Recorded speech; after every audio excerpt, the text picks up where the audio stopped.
Can you state your name, date of birth, and where you were born? My name is Roy W. Hymes. My date of birth is 10/7/52. I was born in Shreveport, Louisiana. When did you move to Texas?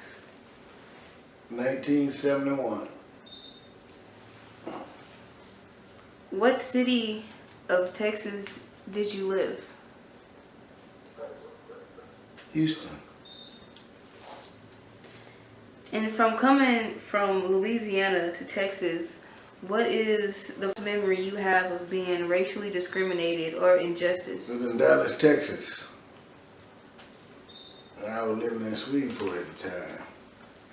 This man Richard worked for this white man that had a few standing in Shreveport and a few standing in Dallas. And he had 18-wheeler full of watermelon. And he asked us who we wanted some. Do we want to make a few bucks? I helping him unload them watermelon up in Dallas. And me and my brother and a few more other guys, we said, yeah. So we rode up there with him. And he disconnected the tractor from the trailer and told us to wait right there. He was coming back. And he gave us some money so we can go to the hamburger place and go to that restaurant and get some hamburger and french fries. And this was in 68. And at that time, there in Shreveport, blacks were still going to the back door. So when he gave us the money, we went across the street. And since Dallas was just 73 miles from Shreveport, we thought it was the same way. So we went to the back door. People looking at us, they work in the place. And we told them what we wanted. And we had a bunch of sirens. And we walked out behind the restaurant looking down the street, and we saw about 4 or 5 cars along in a hurry. So we were wondering where they were going, but as we looked on them, we saw they were coming towards us. And they grabbed pistols and stuff on us. So they had a call, so we were trying to break into the place.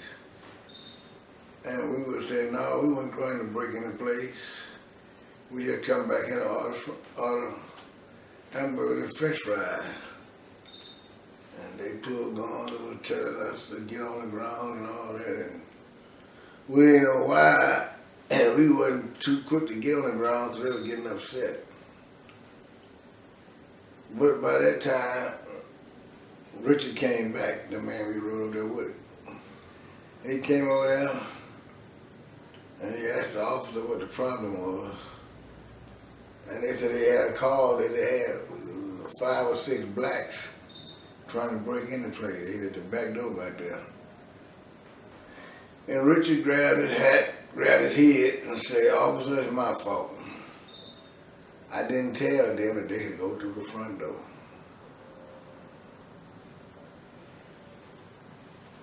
Has there been any other incidents such as that one that happened while you were in Texas?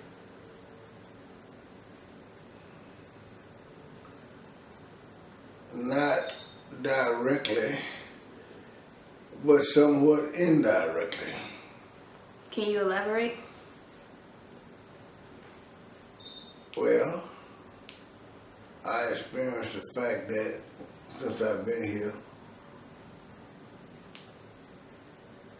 blacks had to be much equipped, know a lot, as far as work is concerned, to get a job or hold a certain position as a white person.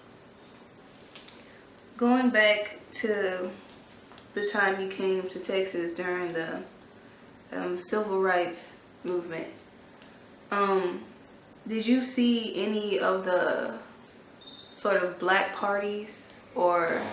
Well, I knew they had a black Panther house on Darling. And I remember they killed a Black Panther guy on Darling and McGowan.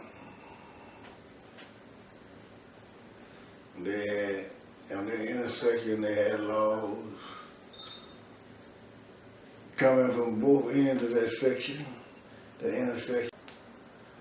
And I remember when they beat a black guy to death at the city jail.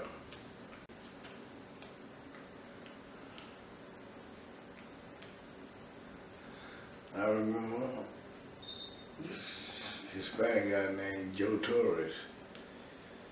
The police had him, he was handcuffed and thrown in the bayou.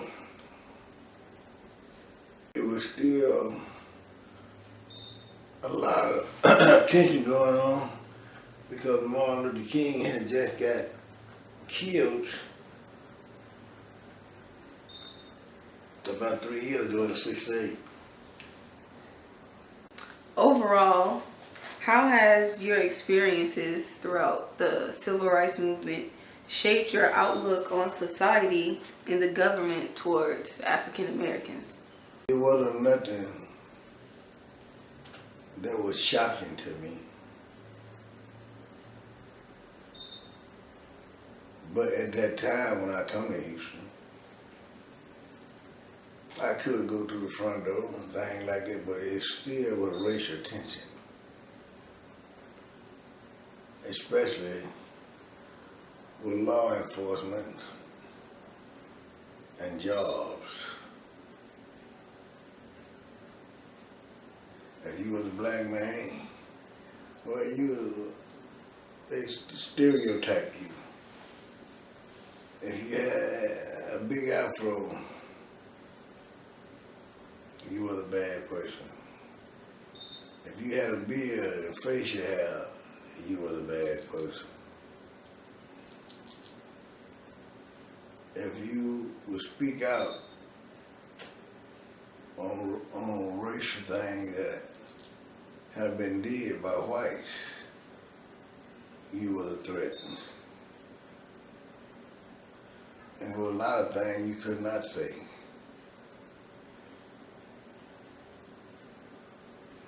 Can you elaborate on that? Elaborate on The things you couldn't say or do. well, it was things that you couldn't voice your opinion about the way things were did on jobs because you find yourself fired. Like I say,